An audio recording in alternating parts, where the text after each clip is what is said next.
Well, I've been saying I told you so for quite a while, and I'm about to say it again. The following is a world-class Bullshitters exclusive.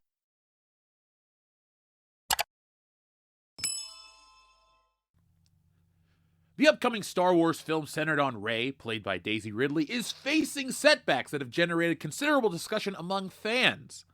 Okay, maybe not fans, but a small vocal minority of people are talking, and they seem to care. Originally set for a release in May of 2026, this film will reportedly focus on Rey's efforts to build a new Jedi Order after the events of The Rise of Skywalker. Great, I know people have been waiting for years to find out what happens next. The film's production timeline has been riddled with delays, partly due to changes in the creative team. But before we get into any of that good news, today's video is brought to you by me, Jeff Hicks, and my graphic novel, Stealing Solo. If you're a disenfranchised Star Wars fan, this is your graphic novel. Stealing Solo asks the greatest what-if question of all time. What if a group of disgruntled Star Wars fans kidnap Harrison Ford and force him to remake Star Wars in their basement? That, and a whole lot more, is answered in Stealing Solo, a Captain's Parody. Stealing Solo has been called Laugh Out Loud Funny and the greatest Star Wars parody since Spaceballs, and it's available now for a limited time only. Go to StealingSolo.com, which is powered by Shopify, so you get the reward-winning safety and security, and get yourselves a copy today. Once we sell through this limited backstock, I'm going back to the drawing board to bring you the sequel, which parodies Luke Skywalker's fall from grace, and finally the closing chapter, which I can't wait to get to, Frankenfisher, the Bride of Solo. And yes, it's exactly what you think it is. So folks, the only way to get that is go to StealingSolo.com right now, get yourselves a copy, and enjoy the greatest Star Wars parody since Spaceballs. Variety reports that writer Stephen Knight has parted ways with Lucasfilm and Charmaine Obaid-Chinoy's planned Rey movie. Knight is the latest writer to depart the project after he replaced original screenwriters Damon Lindelof and Justin Britt in March of 2023.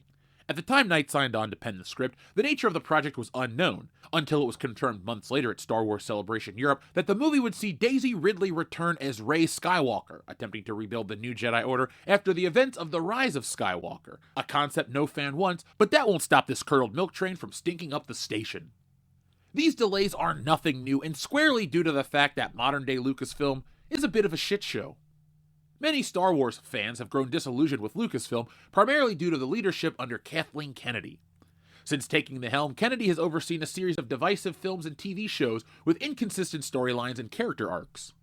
Critics argue that her approach lacks a cohesive vision, resulting in disjointed narratives that stray from the saga's original spirit. Films like The Last Jedi and The Rise of Skywalker also suffered significant backlash, as many fans felt these films undermined beloved characters and traditional Star Wars values. Yeah, I was there in the trenches. It was not pretty. As you all know, most of the dissatisfaction stems from Lucasfilm's perceived prioritization of social messaging over coherent storytelling. Fans argue that the recent films and series have shifted from epic hero's journey narratives to agendas that they feel compromise the immersive experience of Star Wars.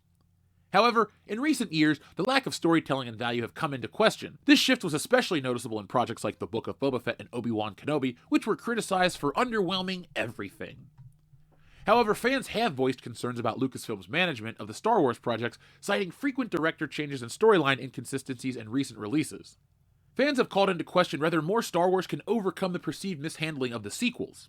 With new video game releases stinking up the bed, it's safe to bet on that everything with the Star Wars logo is gonna suck. Since Disney's 2012 acquisition of Star Wars, multiple films have been announced and cancelled with very distinct reasons. Josh Trank's Boba Fett film was scrapped after fan forced it flopped. Benioff and Weiss's trilogy was shelved due to a Netflix deal and backlash over Game of Thrones. Colin Trevorrow's Episode 9, Duel of the Fates, was cancelled due to creative clashes and poor reception to his film, The Book of Henry. Lastly, Stephen Daldry's Obi-Wan film turned into a series after Solo, a Star Wars story, underperformed, pushing Lucasfilm towards streaming. However, that was not smart. Star Wars streaming shows, while ambitious, faced noticeable setbacks. The Mandalorian initially garnered strong numbers and acclaim, but subsequent shows like The Book of Boba Fett and Obi-Wan struggled to maintain viewership enthusiasm, with fans critiquing inconsistent pacing, recycled storylines, and limited character development. Let's be honest, there's no character development. Just look at The Acolyte, character who angrily stares into the camera ends the show the same way they began the show, staring angrily into the camera. Despite these high production budgets and praise from the press, the streaming numbers have not met Disney's expectation. Ahsoka, for example, had mixed reception and waning viewership, which just goes to show you how hard it is for Star Wars to compete in the modern day. Star Wars is a waning brand that is solely dependent on the characters featured in said film, and this Rey film is a guaranteed bomb. No creative can make anything out of this terrible situation. All the main characters have been killed off so you can't milk their appearances. Audiences were duped pre-2020, but now they're more discerning, and bullshit that isn't world-class isn't worth their time. Disney knows this. Lucasfilm knows this. We all know this. No one wants this movie. So save yourself the embarrassment, save yourself the millions and millions of dollars you're going to waste on it, and go ahead and just cancel the film. Girl power can't save this movie. Rey can save the day in the Star Wars universe, but this Rey movie isn't saving anything in our world. There is more good news, though. With this movie having just lost its writer, Daisy Ridley addressed the rumors of Star Wars The New Jedi Order's 2026 release date during a recent interview on the Playlist Discourse podcast. Ridley was asked about an update for her upcoming Rey-focused movie.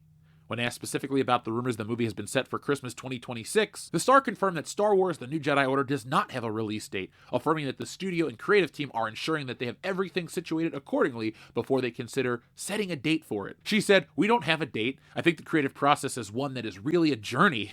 And I have to say that I'm excited, but I really do mean I'm excited about what's coming. And I really think we have the luxury of making sure that this is the right thing. Daisy, it's not. I hope you guys enjoy all these coded words, the coded language, the cover-up. Look, folks, Stevie Wonder could see this.